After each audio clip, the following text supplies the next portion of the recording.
Billy Taylor here.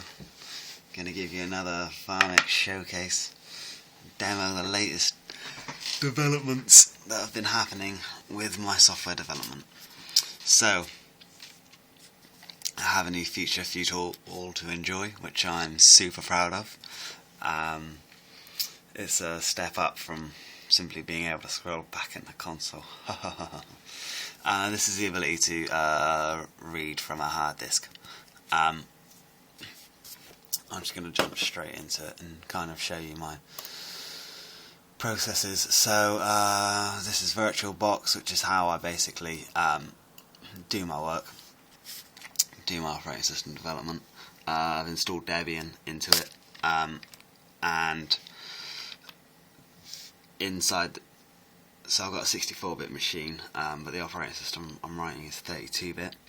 So inside this virtual machine, I installed Debian. Then I put my source code onto Debian. Then I compile it. Then I hook the output out the binaries. I take them, stuff them into grub and reboot, and then I see Farmix in action. You should have seen it on the list a few seconds ago. And then I reboot. I go back into Debian and modify the source code, rebuild it. I don't actually do development inside the VM. I just use my host, but I do use Debian inside the VM to compile it.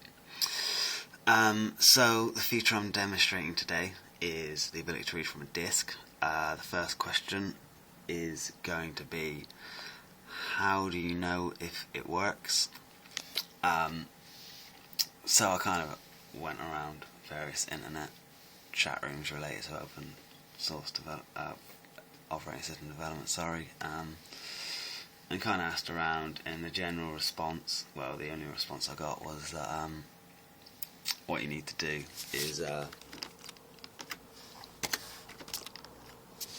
is basically, once you've written the code to read from a hard disk, you write the code to write to a hard disk, and then you write something, reboot it, read it back, see if it works. I wasn't particularly keen on that method because I thought it might break the Debian install I have in that VM, and also it just seems a bit, shouldn't have to be the way. So Farmix implements disk access by using a technique called ATA PIO, which is really shit. And the reason for that is that it's CPU bound. It's slow. It's really slow, and it uses a CPU, so the CPU is always busy when you're reading, unlike DMA and direct memory access and stuff. Yeah, so the way I'm going to do this demo today is essentially going to create a file in this inside the VM using Debian and write it to the disk. Then I'm going to show that file to you from Farmix, and then woohoo, you're going to know it works. For it to make sense though, you need to know how ATA PIO works, and the way that it works is it uses what's called a logical block address in order to say read this sector or write that sector. So how do I explain this? So when you're accessing memory, you access whole bytes at a time. So each memory block, each byte in memory has its own address. But hard disks were always much bigger, so you have a problem with being able to have addresses that are really big. So on hard disks you provide an LVA, logical block address, which is barely more than the sector, specifying the actual sector positions.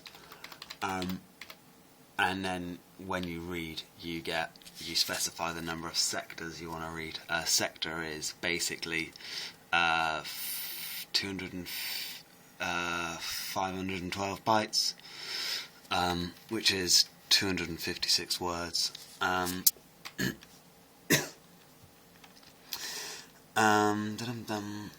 What was I going to explain? So yeah, you basically use an LBA address. So what I'm going to do is write my file on Debian, then use a tool to find out what the LBA is, put it into the source code, rebuild Farmix, reboot the VM, and then we'll be able to read that data back. So without further ado, let me do that.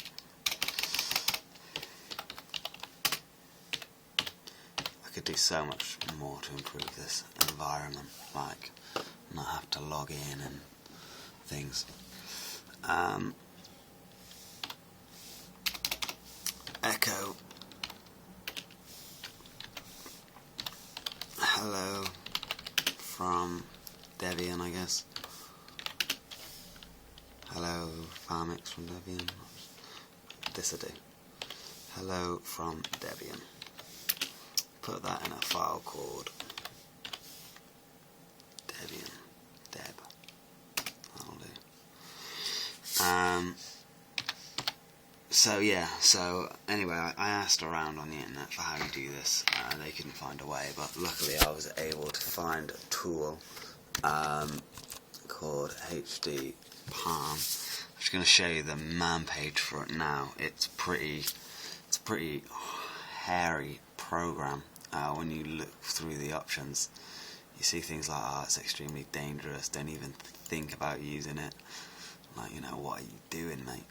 Things like that. Most people are familiar with it because it's got an option, -T, which you can use to find out how fast your hard disk is, the read times, things like that. So that's how most people know it, but I managed to find out that it has a fib map option. So you basically give it a file name as a parameter, and it will give you the LBA number, and then using that I can plug that into my operating system and reboot. So without further ado, let's try and do that. So I've written my file out. I need to be root to use this tool, so I'll just quickly put my name in this. There's so many things I can do to make this build environment better, but I'm always too busy coding to get around to it. HD Palm fib map, and then the file was /home/bill/dev. Okay, so what you're seeing here is that this file, deb, which contains hello from Debian, is actually on the hard disk at the following logical block address, 1021.956, and it takes 2 sectors. I know that there's not quite that much data in there, but that's to do with the way the file system simplifies things, I think. What I'm going to do is just open up Debian here and just type this value in for you, or for myself I should say.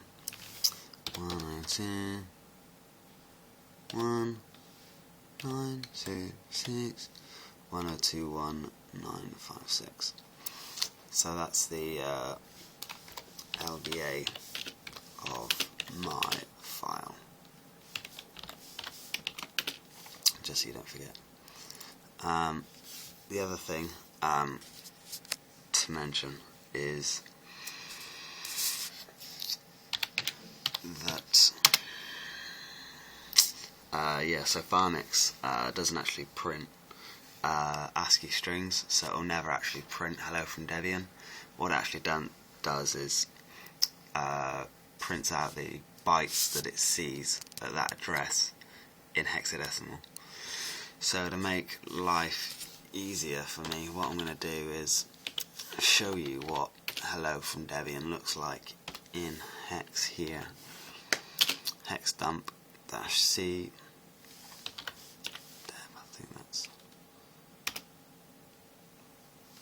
okay. So here we can see the ASCII version of Deb, and here we can see what it looks like if it were written in hex. What I'm going to do now is just kind of type that in. So 68, 65, 6C is the L, which is why you see it twice in a row.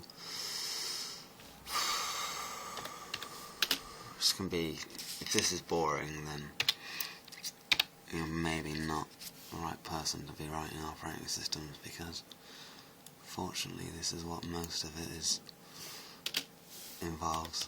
So not the fast-paced world of JavaScript. So that's HELLO space FR, and then you've got OM space again, which is the same as that space Debian. The other thing that I can kind of show you that you probably understand is that those hexadecimal numbers actually tie up with what we see in the ASCII table. So I can't select things because it's a picture. Just stupid. So H is 68. Let me bring this file over for you.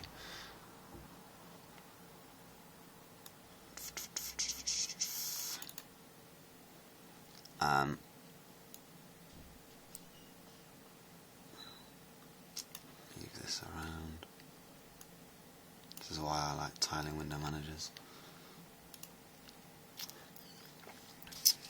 So H is 68, and that's what we've got here. 65 is E. L is 6C, so we've got LL, and so on and so on. And that's what we're going to see when we put this into the program and compile it. So if I just spin us around, this is the source code for the operating system on my host machine at the moment. If I just close this and go to the right place.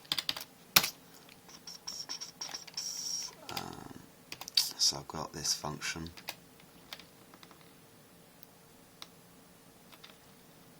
I've got this function called disk testing, basically. Specify an LBA, a logical block address to start reading from, a buffer that we want the data to be written into, clear the screen, say that we're reading the disk, clear the buffer so it's all containing blank. Then here's the magic behind it all. My new function, ATA PIO read, pass in what I want to read. This is a sector count, I believe. It shouldn't really be this high. Like I said, a sector is like 512 bytes, so you don't have to. So basically, you don't like start using LVAs of like 1 million or 10 million. If you've got like an 8 gig hard disk or a 10 gig hard disk or whatever. Then I say I've finished, and I go through and I print out the data. Printf with %x is hexadecimal. So all I'm going to do is, if I go and fetch that vim window, I'm just going to type this value here, 1021 into this variable.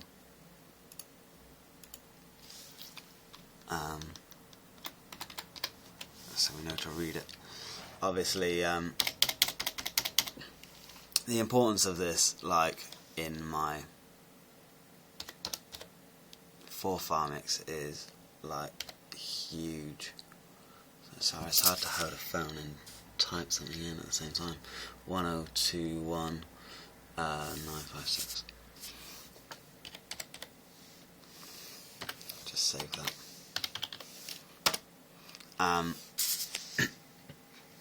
So basically, yeah, read from a disk as a feature in an operating system is fucking huge.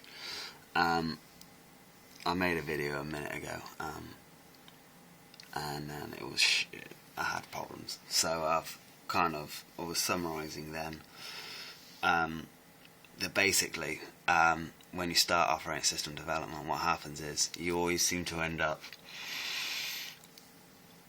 well, you end up with like the ability to type data in at the keyboard, and you can see it on screen. But until you get disk access, you can't put large amounts of data inside your operating system. So you start to need that as your operating system grows. If you want to load in programs, so you can make your operating system multitasking. If you want loadable kernel modules, if you want God knows whatever features, you need disk access for that. And obviously, disk access is a huge field of operating system development anyway. So going on to write your own file system drivers and is really, really important. So I'm super happy with this. This window here,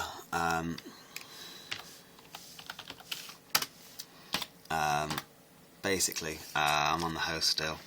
I'm just going to SSH across to that virtual box, cd to the right directory. The source code will be available to the VM straight away because it's using NFS, and then I'll run make to compile it and make active kernel. I'll put it in grub for me.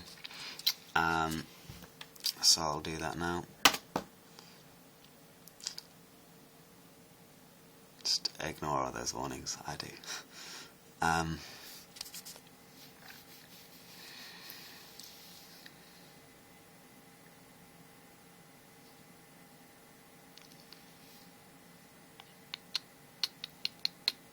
Doesn't normally take too long. A lot of these warnings aren't really that. They're just almost laziness. It's a lot of like assignment from incompatible pointer type, or makes a pointer from an integer without a cast, but it's not essentially wrong. It's just where some of my types are a bit crazy, and it's stuff I'm going to fix later anyway. So this, we wait and this happens. It's linking it now. Some unused variables. I'm not going to give you a full overview, except to say that just at this point I'll just remind you that what we did is we created a file that said from hello from Debian. This is the hex values of what's in that file, and that's the address of the file. I don't have a file system, so that's fundamentally why I'm looking up the LBA, which is what an IDE hard disk controller would understand. And there you go, that's done. If I come over to here, I'll just reboot this box, and then the magic can happen. Super happy when I first did this. Super happy. I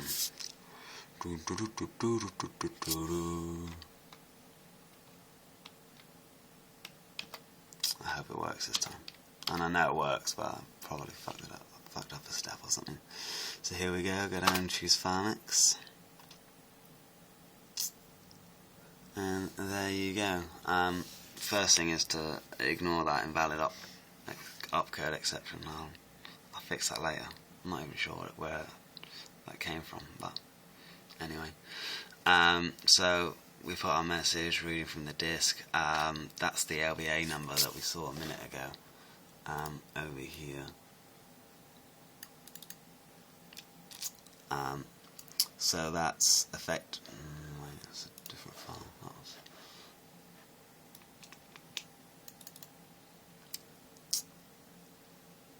Sorry. I'm normally a tiling window manager person.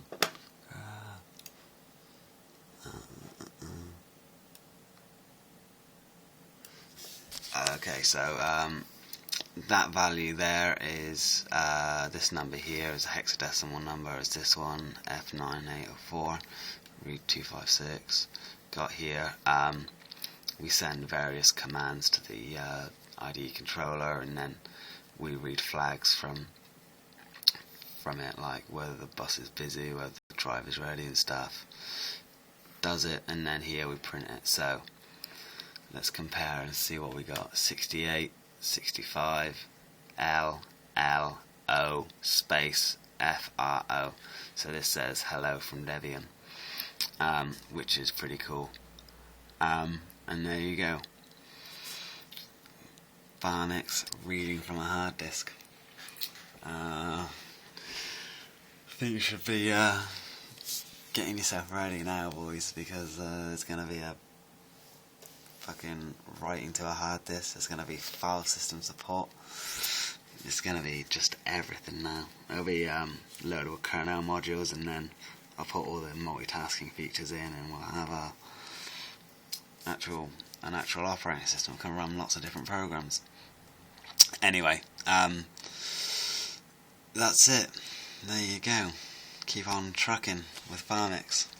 It's the real deal.